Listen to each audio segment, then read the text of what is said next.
जय श्री कृष्ण। आप सभी को माघ मास शुक्ल पक्ष एकादशी की ढेरों शुभकामनाएं। प्रिय दर्शकों, आज के इस वीडियो में हम बात करेंगे माघ मास के शुक्ल पक्ष की एकादशी की। क्या इस एकादशी का नाम है? इस एकादशी का व्रत कब किया जाएगा? किस दिन व्रत करना उत्तम रहेगा? सूर्य के मुख से एकादशी कब है? चावल नहीं खाने का नियम आपको कब पालन करना है? भद्रा है या नहीं है? इस एकादशी की पूजा कैसे करनी चाहिए? इस एकादशी की महिमा क्या है? क्यों ये एकादशी महत्वपूर्ण है? इस एकादशी का पारण कब किया जाना चाहिए? कैसे करना चाहिए? ये एकादशी जो आप करेंगे, इसमें आहार क्या लेना है? भोजन कब करना है? एक वक्त का भोजन करना चाहिए या केवल फल आहार लेना चाहिए? नियम क्या कहते हैं? तो संपूर्ण जानकारी आने वाली माघ शुक्ला एकादशी के विषय में आपको इस वीडियो में प्रदान की जाएगी। आपसे निवेदन है कि वीडियो यदि थोड़ा सा भी उपयोगी लगे तो कृपया उसे एक बार लाइक अवश्य कर दीजिएगा, और ये शास्त्रीय जानकारी का वीडियो है तो जितना हो सके शेयर कीजिएगा, जिससे कि सभी लोगों तक सही जानकारी पहुंच सके।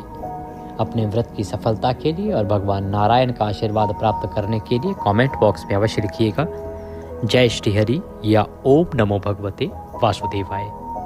आप देख रहे हैं देवभूमि ज्योतिष संस्थान का YouTube चैनल देवभूमि धार्मिक।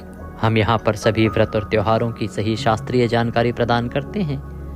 ज्योतिष शास्त्र और पंचांग के आधार पर आपको बताते हैं कौन सी तिथि कब है, व्रत आदि कब करना है, क्या विधि है, क्या नियम है और क्या गलती नहीं करनी है। यदि आप सभी व्रत और त्योहारों की सही शास्त्रीय जानकारी पाते रहना चाहते हैं तो कृपया चैनल को सब्सक्राइब कीजिए और बेल आइकन को प्रेस कीजिए। जब आप चैनल का सब्सक्राइब बटन दबाएंगे तो वहाँ एक घंटी का निशान बना हुआ आएगा, उसको अवश्य दबाइएगा, तभी आपको हमारे सारे वीडियो प्राप्त होंगे, अन्यथा जानकारी छूट जाएगी। आइए प्रिय दर्शकों, जानकारी आरंभ करते हैं। बात करते हैं आने वाली एकादशी की। प्रिय भक्तों, माघ मास चल रहा है और माघ मास की जो शुक्ल पक्ष की एकादशी होती है उसका नाम होता है जया एकादशी। यह एकादशी मनुष्य का कल्याण करने वाली है। शास्त्र कहते हैं कि माघ मास की इस एकादशी पर जो गंगा स्नान करता है या यमुना जी में स्नान करता है और जो त्रिवेणी संगम पर स्नान करता है, उसको अत्यंत पुण्य की प्राप्ति होती है। इस दिन पर किया जाने वाला यह स्नान बड़ा कल्याणकारी होता है। जो मनुष्य माघ मास की जया एकादशी का व्रत संकल्पित होकर करे और विधि विधान से उसका पारण करे तो उसके सभी पाप नष्ट हो जाते हैं। यह मनुष्य अपने जीवन में सदा विजय प्राप्त करता है। ये जय दिलाने वाली है, विजय दिलाने वाली है। तो यदि आपके जीवन में किसी भी प्रकार की परेशानी चल रही हो, चाहे आर्थिक परेशानी हो, सामाजिक परेशानी हो, किसी से साथ दुश्मनी हो रखी हो, आप केवल और केवल इस एकादशी का विधि विधान से संकल्प करते हुए व्रत पूजन कीजिएगा, आपको सफलता प्राप्त होगी। प्रश्न उठता है कि ये एकादशी हमें क्यों करनी चाहिए? प्रिय दर्शकों, माघ शुक्ला जो एकादशी है ना, ये आपके जीवन के संकटों को दूर करने वाली है। शास्त्र कहते हैं कि माघ का महीना अपने आप में बड़ा ही पवित्र और बहुत अधिक पुण्य देने वाला है। इसीलिए माघ स्नान बड़ा कल्याणकारी होता है। जब माघ स्नान और माघ महीने की महिमा इतनी है तो उस महीने में आने वाली तिथि की महिमा अपने आप ही कई गुना अधिक बढ़ जाती है। और फिर ये जो एकादशी है, ये माघ शुक्ला एकादशी है, तो माघ शुक्ला एकादशी के विषय में शास्त्र कहते हैं कि इस एकादशी का व्रत करने से मनुष्य के सभी पापों का नाश होता है। मनुष्य विधि विधान से व्रत करके अपने पितरों को भी तार सकता है। यदि आप इस दिन अपने पितरों के निमित्त जल तर्पण करते हैं, गीता के 7वें अध्याय का श्रवण करते हैं, तो इससे आपके पितृ तृप्त होते हैं। इस एकादशी के दिन आपको पितरों को तिल युक्त जल से तर्पण करना चाहिए। ये एकादशी आपके पितरों को मुक्ति दिलाने वाली है और आपके सभी पापों का नाश करने वाली है। प्रश्न उठता है कि अब ये एकादशी हमें करनी कैसे चाहिए, इसके नियम क्या हैं? महत्व को आपने जाना, क्योंकि महत्व इतना अधिक है जितना मैं वर्णन करूं कम रहेगा। कम शब्दों में यही कि ये आपके जीवन को संवार देगी अगर आपने विधि विधान से इसका व्रत किया, पूजन किया तो। अब इसके नियम की बात करते हैं कि हमें ये करना कैसे चाहिए। प्रिय दर्शकों, जया एकादशी के व्रत के जो नियम हैं वो दशमी तिथि से आरंभ होते हैं, अर्थात व्रत के एक दिन पूर्व ही इसके नियम आरंभ हो जाते हैं और एकादशी के दिन आप व्रत धारण करेंगे और अगले दिन व्रत का पारण करेंगे। इस प्रकार से जो एकादशी का व्रत है ये केवल एक व्रत नहीं होता, ये एक त्रिदिवसीय विधान होता है, अर्थात 3 दिन का विधान होता है, जिसके नियम व्रत के एक दिन पूर्व अर्थात दशमी तिथि से आरंभ हो जाते हैं और फिर व्रत वाला दिन आता है जिस दिन आप विधि विधान से व्रत करते हैं और उसके अगले दिन व्रत का पारण करते हैं। बात करते हैं कि आपने व्रत करना कैसे है, इसके नियम क्या रहेंगे जो आपको एक दिन पहले आरंभ करने हैं। तो व्रत के एक दिन पूर्व ही आपको अन्न का त्याग कर देना चाहिए और केवल एक वक्त का ही अन्न ग्रहण करना चाहिए, अर्थात दशमी तिथि को ही अन्न ग्रहण करना चाहिए, ऐसा शास्त्र कहते हैं। रात्रि काल में अन्न ग्रहण नहीं करना चाहिए। ये एक बड़ा नियम है, अगर आपसे इसका पालन हो पाए तो अवश्य कीजिएगा। यदि किसी की शारीरिक स्थिति ऐसी नहीं है या किसी का स्वास्थ्य इतना अच्छा नहीं रहता तो आप आहार 2 वक्त भी ले सकते हैं। नियम कहता है कि 1 वक्त का आहार अधिक उत्तम रहता है। दशमी तिथि को आपको कुछ वस्तुओं का त्याग करना है, जैसे कि मसूर की दाल का त्याग कहा गया है। मसूर की दाल आपको दशमी तिथि को छोड़ देनी है, दशमी तिथि को भी ग्रहण नहीं करनी है, एकादशी और द्वादशी में भी ग्रहण नहीं करनी है। इसी प्रकार से जो लोग मांस मदिरा का सेवन करते हैं और एकादशी का व्रत भी करते हैं तो वो ध्यान रखें कि आप दशमी तिथि को ही मांस मदिरा का सेवन छोड़ देंगे। ऐसा नहीं कि आज तो आप खूब खाएं पिएं और कल आप व्रत कर लें। व्रत के एक दिन पूर्व ही आपको इन सब को त्याग देना चाहिए। जो लोग लहसुन प्याज का प्रयोग करते हैं उन्हें भी व्रत के एक दिन पहले ये त्याग देने चाहिए। जो माताएं बहनें बाल धोना चाहती हैं, सर धोना चाहती हैं, वो भी दशमी तिथि को अर्थात व्रत के एक दिन पूर्व ही बाल धो लें, क्योंकि एकादशी के दिन बाल नहीं धोए जाते हैं और द्वादशी के दिन भी बाल नहीं धोए जाते हैं। ये शास्त्रीय विधान है जो पुराणों में लिखा है। इन 2 दिनों पर महिलाओं को सर नहीं धोना चाहिए। प्रश्न उठता है कि अगर मान लो कुछ ऐसी इमरजेंसी आ जाए जिसमें बाल धोने आवश्यक हो तो क्या करें। तो उस अवस्था में साबुन, शैम्पू आदि का प्रयोग नहीं करना, केवल पानी से बालों को धो लीजिएगा और उसमें भी एक सावधानी बरतिएगा। जिस जल से आप बाल धोने वाले हैं उस जल में थोड़ा सा कच्चा दूध मिला लीजिएगा, बिना उबला दूध मिला लीजिएगा, चाहे वो 2 बूंद ही डालिए, थोड़ा सा दूध डालिए और उससे बाल धोइएगा। इससे दोष मिट जाता है। प्रथम तो बाल धोने नहीं होते।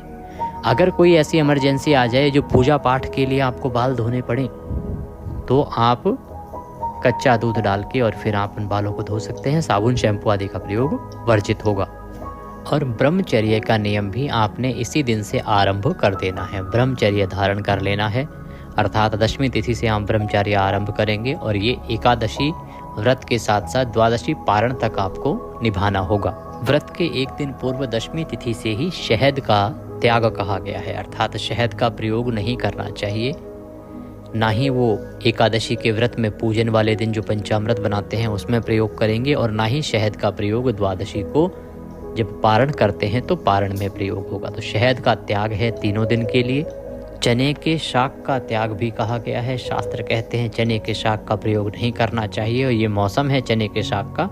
तो जो भी माताएं बहनें चने का शाक प्रयोग करती हैं वो ध्यान दें कि एकादशी के दिन चने का शाक आपको नहीं खाना है, दशमी तिथि को भी चने का शाक नहीं खाना है। कांसे के पात्र का प्रयोग भी त्याज कहा गया है कि आप दशमी तिथि को ही कांसे के पात्र को त्याग देंगे, एकादशी को भी प्रयोग नहीं करेंगे, द्वादशी को भी प्रयोग नहीं करेंगे। जो माताएं बहनें भाई बंधु भगवान को भोग लगाने के लिए भी यदि प्रयोग करते हैं तो वो भी ध्यान दें कि कांसे का पात्र जो है वो 3 दिन प्रयोग में नहीं लेना है। इन सभी नियमों का पालन करते हुए दशमी तिथि का दिन व्यतीत कीजिए। जो पूजा पाठ की सामग्री है जो आपके घर में उपलब्ध ना हो तो वह की सामान आप बाजार से ले आइए और एकादशी के दिन सुबह सूर्योदय से पहले उठ जाइए। सूर्योदय से पहले उठ के स्नान आदि करके स्वच्छ वस्त्र धारण करके फिर हम पूजन करेंगे। ध्यान दीजिएगा, इस दिन का जो एकादशी के दिन का स्नान है बड़ा महत्वपूर्ण है। ये स्नान यदि गंगा, यमुना या संगम में किया जाए तो अत्यंत पुण्यदायी है। जो लोग घर पर स्नान कर रहे हैं वो भी यदि जल में थोड़ा सा गंगाजल और काले तिल डाल के स्नान करें तो वह अधिक उत्तम रहेगा।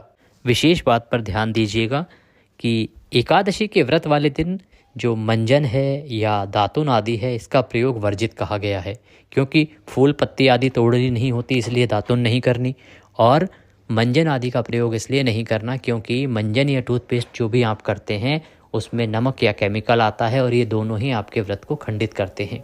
ऐसी अवस्था में यदि आपके पास व्रत वाला मंजन है तो वो आप प्रयोग कर सकते हैं।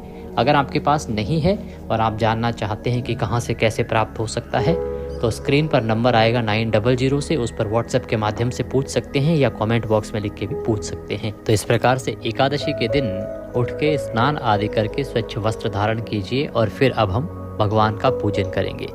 ध्यान दीजिएगा कि भगवान भास्कर को जल अवश्य देना है, सूर्य देव को जल अवश्य देना है। मैंने आपको एक वीडियो अपलोड किया है कि प्रतिदिन की पूजा में या जो भी पूजा पाठ करते हैं उसमें 5 नियम कौन से हैं जिनके बिना आपका पूजा पाठ सफल नहीं होता है। उन 5 नियमों का ध्यान रखिए। अगर आप उन 5 नियमों का पालन नहीं करेंगे तो जितना मर्जी पूजा पाठ करिए उसका पुण्यफल प्राप्त नहीं होता है। और इसमें प्रमुख नियम है भगवान भास्कर को पहले जल देना। आप बाकी भगवान की जितनी मर्जी पूजा पाठ कीजिए, जब तक आप सूर्य नारायण को जल नहीं देंगे, अर्घ्य नहीं देंगे, ना भगवान शंकर की पूजा सफल होगी, ना भगवान विष्णु की पूजा सफल होगी। इसीलिए सूर्य भगवान को अर्घ्य अवश्य दीजिएगा। और वो वीडियो यदि आपने नहीं देखा है अभी तो उसको देख लीजिए, बड़ा महत्वपूर्ण वीडियो है। आप कमेंट बॉक्स में लिख के पूछ लीजिएगा, हम आपको लिंक प्रदान करेंगे, अन्यथा आप हमारे व्हाट्सएप ग्रुप पर जुड़ जाइए। इससे क्या होगा कि सभी वीडियो सीधे आपके मोबाइल पर आते रहेंगे। आपके वीडियो के अंत में एक नंबर आएगा 900 से, उस पर व्हाट्सएप मैसेज लिखिए अपना नाम और कहिए कि आपके नंबर को ग्रुप में ऐड कर दिया जाए। फिर आपको हम सभी जानकारियाँ, सभी वीडियो सीधे मोबाइल पर भेजते रहेंगे।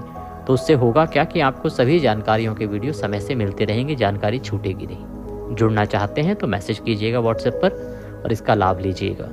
तो इस प्रकार से भगवान सूर्यदेव को जल दीजिए। भगवान सूर्यदेव को जल देने के बाद अब आप आज के व्रत का पूजन करेंगे संकल्प करते हुए। अब प्रश्न उठता है सामग्री क्या चाहिएगी, किन किन वस्तुओं की आवश्यकता होगी। तो आपके पास भगवान नारायण की कोई तस्वीर या प्रतिमा होनी चाहिए।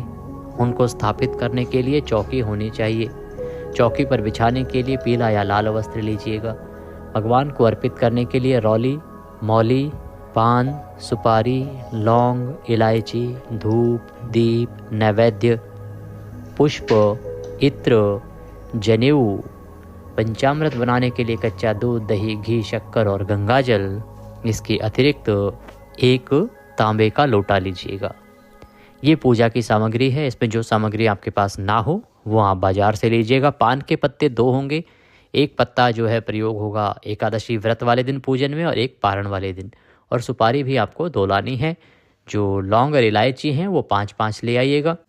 तो ये सारी सामग्री को एकत्र कीजिए और जो आपका पूजा स्थल है, जहाँ बैठ के आप पूजन करते हैं ना, वहाँ पर सारी सामग्री रखिए और आसन लगा के बैठ जाइए। पूर्व दिशा की ओर मुख करके यहाँ बैठिएगा। लोटा जो तांबे का है उसको पहले अच्छे से साफ़ कीजिए, उसमें पहले थोड़ा गंगा जल भरिए, फिर शुद्ध जल भरिए।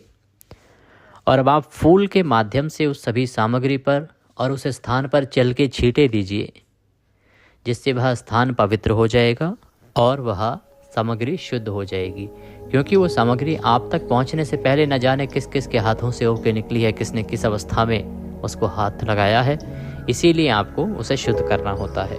जल के छींटे दीजिएगा। हम मंत्र पढ़ते हैं, ओम पवित्र हो अपवित्रवांग सर्वांग वस्तांगतो पेवाम यह स्मरेत पुंडरीकाक्षम सवयंतरः शुचिः ओम पुनातुमाम पुनातुमाम पुनातुमाम।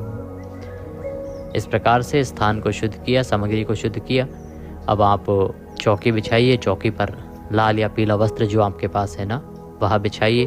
उसके ऊपर भगवान नारायण की कोई भी तस्वीर या प्रतिमा है भगवान विष्णु की तो वह रखिए। लड्डू गोपाल भी विराजमान कर सकते हैं या सालिग्राम भगवान भी विराजमान कर सकते हैं।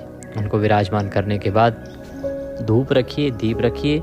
दीपक जो आप रखेंगे वो अगर घी का दिया जला रहे हैं तो सीधे हाथ की ओर रखिएगा भगवान के, और तेल का दिया जला रहे हैं तो उल्टे हाथ की ओर, और विपरीत दिशा में, दीपक की विपरीत दिशा में धूप रखिएगा।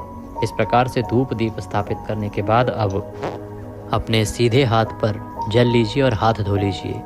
चम्मच से अपने सीधे हाथ पे जल लीजिएगा, हाथ धो लीजिएगा। हस्तो प्रक्षालनम। हाथ धोने के बाद 3 बार आपने जलाचमनी करनी है। एक एक मंत्र पर एक एक चम्मच जल। चम्मच में जो जल है ना वो 2 बूंद से ज़्यादा ना हो, क्योंकि ये एकादशी के व्रत जो हैं निर्जला भी किए जाते हैं। तो जो लोग निर्जला व्रत कर रहे हैं उनको केवल 6 मासा जल ही शास्त्रों में विधान है कि आचमनी के रूप में लेना चाहिए, इससे अधिक नहीं। तो 6 मासा जल 2-2 बूंद जल 3 बार लेंगे तो हो जाएगा। तो आप जल लीजिएगा सीधे हाथ पे और पी जाइएगा, जैसे हम मंत्र बोलते हैं, ओम माधवाय नमः। जल लीजिए, पी जाइए। ओम केशवाय नमः। जल लीजिए, पी जाइए। ओम नारायणाय नमः। जल लीजिए, पी जाइए। ओम ऋषिकेशाय नमो नमः। हस्तो प्रक्षालनम। हाथ धो लीजिए। हाथ धोने के बाद अपने आप तिलक कीजिए, मौली बांधिए। परिवार के लोग यदि बैठ के पूजन कर रहे हैं तो उन्हें भी तिलक कीजिए और मौली बांधिए। अब धूप और दीप को प्रज्वलित कर लीजिए। धूप दीप जलाइए। धूप दीप प्रज्वलित करने के बाद अब आप व्रत पूजन का संकल्प करेंगे। संकल्प आपने अवश्य करना है। संकल्प एक आवश्यक प्रक्रिया है। इसको चाहे आप शास्त्रीय विधान से करें चाहे सामान्य भाषा में करें, तो आप संकल्प करने के लिए अपने सीधे हाथ पर जल लीजिए, पुष्प ले लीजिए और दक्षिणा के रूप में 1 रुपये का सिक्का कम से कम रख लीजिए। अधिक जो भी रखना चाहें वो रख सकते हैं। 3 बार बोलिए ओम श्री विष्णु, ओम श्री विष्णु, ओम श्री विष्णु। अपना नाम, अपना गोत्र, जिस स्थान पर बैठकर संकल्प कर रहे हैं वहाँ का मकान नंबर, क्षेत्र का नाम, शहर का नाम, माघ मासे शुक्ल पक्षे एकादश्यायाम पुण्यतिथियो आयु आरोग्यता प्राप्त्यार्थाय सुख संपत्ति प्राप्त्यार्थाय भगवान श्री हरि विष्णु प्रसन्नार्थाय एकादशी व्रत पूजन कथा श्रवण संकल्पम संकरिष्ये। बोलिए सौ श्री विष्णु शरणौ शरणम प्रपद्ये। और यह संकल्प आप भगवान के चरणों में अर्पित कर दीजिए। इस प्रकार से संकल्प करना है। संकल्प करने के बाद अब आप भगवान का पूजन करेंगे। पूजन की विधि जो है वो विस्तृत है, इसीलिए मैं आपको पूजा की विधि का वीडियो अलग से बना दूंगा। यहाँ अभी हम केवल एकादशी के नियम, कैसे व्रत आदि करना है, जो महत्वपूर्ण जानकारियाँ अन्य हैं वो मैं आपको बताता हूँ। तो इस प्रकार से संकल्प करके फिर विधि विधान से पूजन कीजिएगा। पूजन करने के बाद आपने कथा सुननी है। कथा और कथा के साथ में विष्णु शास्त्र नाम का श्रवण अवश्य करना है। ये दोनों ही वीडियो आपको एक ही वीडियो में मिल जाएंगे, दोनों ही चीज़ें, कथा भी और विष्णु शास्त्र नाम भी, और साथ में आरती भी। इससे क्या है कि आपका समय बचेगा। आपको जब ढूंढना पड़ता है तो उसमें काफ़ी समय लग जाता है। तो सुनने के बाद आरती कीजिएगा। आरती करके नियम के अनुसार दिन व्यतीत कीजिएगा। ध्यान दीजिएगा, चौके का विसर्जन कल होगा पारण के बाद। उसकी जानकारी मैं पारण के वीडियो में आपको विस्तार से समझाऊंगा। इसका जो पारण है वो बड़ा महत्वपूर्ण होता है, और अगर विधि से पारण ना किया जाए तो शास्त्र कहते हैं कि आपको पुण्य प्राप्त नहीं होता है। ये पूजन करने के बाद आपको दिन व्यतीत करना है। किस प्रकार से? किसी के साथ अहित नहीं करना, किसी का बुरा नहीं करना, मन में किसी के प्रति वैर भाव नहीं रखना, बुरे विचार नहीं लाने। शांति के साथ ब्रह्मचर्य का पालन करते हुए और सात्विकता के साथ दिन को व्यतीत कीजिए, क्योंकि घर में नारायण विराजमान है, भगवान विराजमान है, तो किसी प्रकार का कलह कलेश आदि नहीं होना चाहिए। अब आपने पितृ तर्पण अवश्य करना है। भगवान की पूजा के बाद पितृ तर्पण अवश्य करना है। पितृ तर्पण कैसे होगा? एक लोटा लीजिए तांबे का, उसमें पहले थोड़ा गंगा जल भरिए, फिर शुद्ध जल भरिए, थोड़े से काले तिल, 1 पत्ता तुलसी का डालिए, कुशा है तो कुशा डालिए, आसन लगाइए, दक्षिण दिशा की ओर मुख करके बैठ जाइए, लोटे को सामने रखिए और गीता के 7वें अध्याय का श्रवण कीजिए। गीता का 7वां अध्याय मैं अपलोड कर दूंगा, और अगर आपको कभी ना मिले तो आप लिखा करें यूट्यूब पे गीता का 7वां अध्याय बाय देवभूमि। आपको हमारे सारे वीडियो गीता के अध्याय के मिल जाएंगे। अध्याय सुनिएगा। अध्याय सुन के उसका पुण्य अपने पितरों को अर्पित कीजिएगा। लोटा हाथ में उठाइए, संकल्प कीजिए कि प्रभु मैंने ये जो गीता का 7वां अध्याय सुना है, इसका पुण्य मैं अपने पितरों को अर्पित करता हूँ। ये पुण्य मेरे पितरों को प्राप्त हो और वो तृप्त हो, तृप्त हो, तृप्त हो। इस प्रकार से संकल्प करें। फिर उस जल से तर्पण करें। तर्पण करने के लिए सीधे हाथ में अंगूठे और उंगली के बीच का जो क्षेत्र है वो पितृतीर्थ होता है। वहां से जल को दूसरे पात्र में छोड़ना है और मंत्र बोलना है, ओम ह्रीम श्रीम क्लीम स्वधा देवे स्वाहा।